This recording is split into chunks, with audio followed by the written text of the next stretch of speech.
Bonjour à tous, aujourd'hui je vous présente un outil gratuit qui vous permet d'éditer les PDF et qui s'appelle tadadam, Journal++. Alors, on va arriver ici, donc vous allez sur Google et vous tapez Journal++. Vous allez arriver dans cette page de présentation et là vous allez avoir le bouton de téléchargement. Donc, vous voyez que c'est disponible à la fois sur Mac, sur Windows et sur Linux. Je clique dessus. Et là, vous sélectionnez votre OS, donc Windows, Linux, Mac. Sur Windows, en fait, vous avez plusieurs versions. Vous avez à la fois une version Intel, ARM, et puis Microsoft, et puis Nightly. Et en l'occurrence, ce qu'il faut, c'est sélectionner la version avec votre processeur, si c'est un Intel ou si c'est un ARM. Eh bien, en l'occurrence, vous choisissez en fonction de votre processeur. Et sinon, bah, vous avez toujours l'option Microsoft Store. Moi, pour ma part, j'ai un Intel, j'ai un PC Intel en l'occurrence, avec un processeur Intel. Et j'ai cliqué dessus et ça m'a mis une erreur. Donc, bah, voilà, je suis parti sur Microsoft Store, j'ai eu aucun problème. Bon, j'ai mon Linux de mon côté. Bon, ça, c'est un PC qui est rendu à le boot, donc c'est à la fois sur Windows et Linux.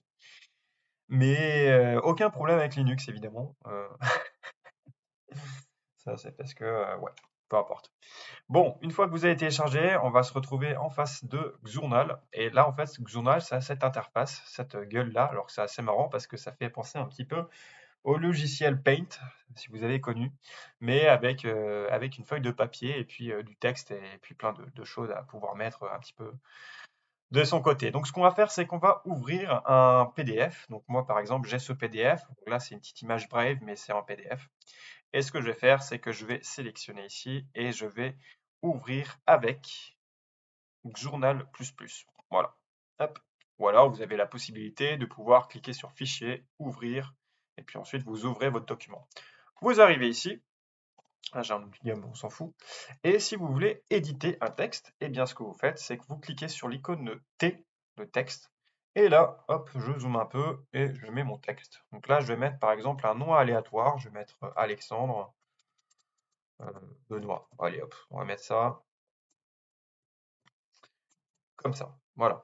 Et ce qui est bien, c'est que en plus de ça, vous pouvez évidemment, vous avez plein d'outils. Eh bien, vous pouvez éditer le texte et puis changer la typographie de ce texte. Et on va prendre par exemple la typographie, celle-ci. Voilà. Et vous pouvez ajouter, vous pouvez augmenter la taille de la typographie. Donc là, je vais mettre en 20, c'est énorme. C'est beaucoup trop grand. On va rééditer ça. On va mettre en 10. Alors, ça n'a pas fait. Ah non, j'ai cliqué sur annuler. Autant pour moi, il faut cliquer sur sélectionner. Voilà. Voilà. Donc là, Alexandre Benoît, bon, ce que je remarque, c'est que moi, j'aimerais bien pouvoir le mettre.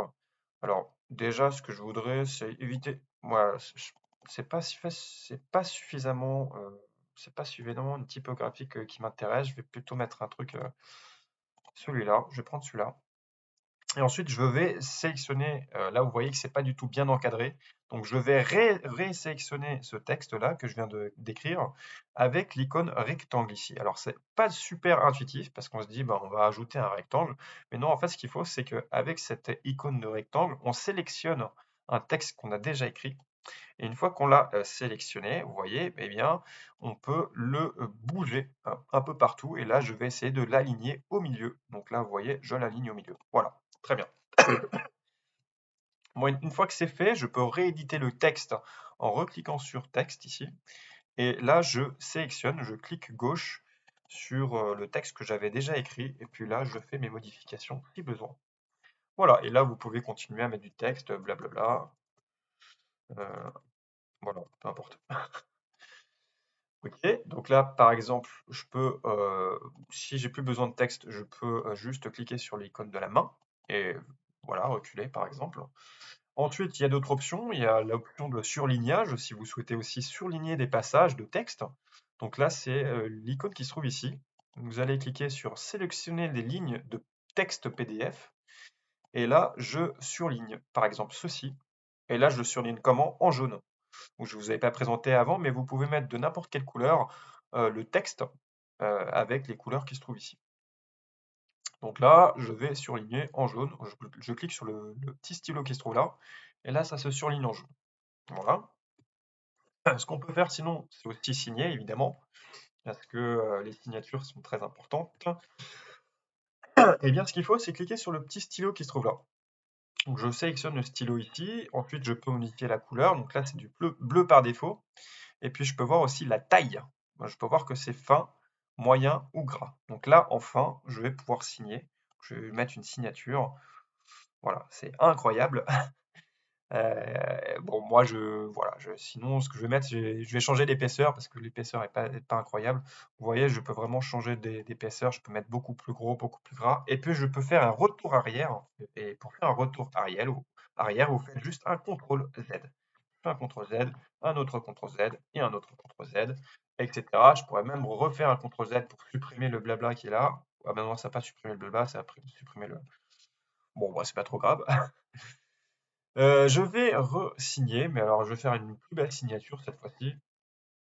Je sais pas, je vais faire. Non, c'est tout aussi moche, c'est pas grave. Mais vu que c'est moche, et ben, ce que je vais faire, c'est que je vais gommer. Je peux gommer aussi. Je peux cliquer sur la gomme qui se trouve là. Et puis je peux sélectionner une épaisseur. Vous voyez ici, très grosse épaisseur, moyenne épaisseur ou petite épaisseur de gomme. Donc là, la petite épaisseur, hop, vous voyez, je gomme un petit peu comme ça. Alors, il faut faire attention parce qu'avec la gomme, vous voyez, vous pouvez. Ah bah non, ça le fait pas, tant mieux. Ok, super, ça dépend. Je pensais que ça aurait gommé les traits noirs ici, mais non. Bref, peu importe. Mais vous voyez un petit peu l'idée. Donc là, je vais re-signer. Cette fois-ci, je vais signer en noir. Je vais signer comme ça. Hop, je vais prendre une. J'ai envie de faire une belle signature. Voilà. Là, je vais mettre une petite écriture. Vous voyez, je peux zoomer comme un porc. Hop. Et là, je fais un petit. Bon, voilà. Ça ressemble à quelque chose.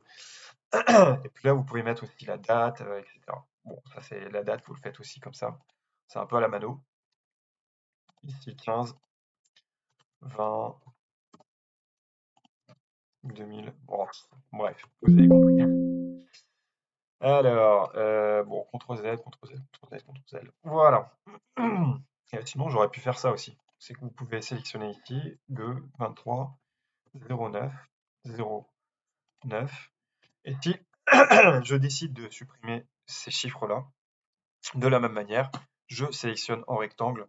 Alors, je ne vais pas sélectionner ça, je vais sélectionner tout ça et je supprime. Voilà, vous cliquez sur supprimer, le bouton supprimer de votre ordinateur.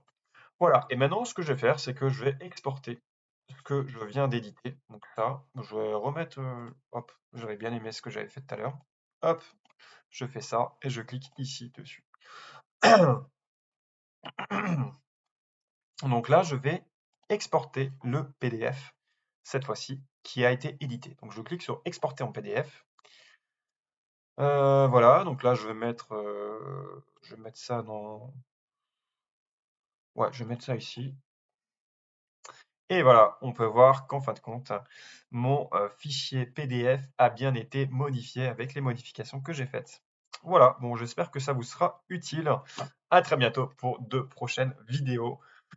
Ciao!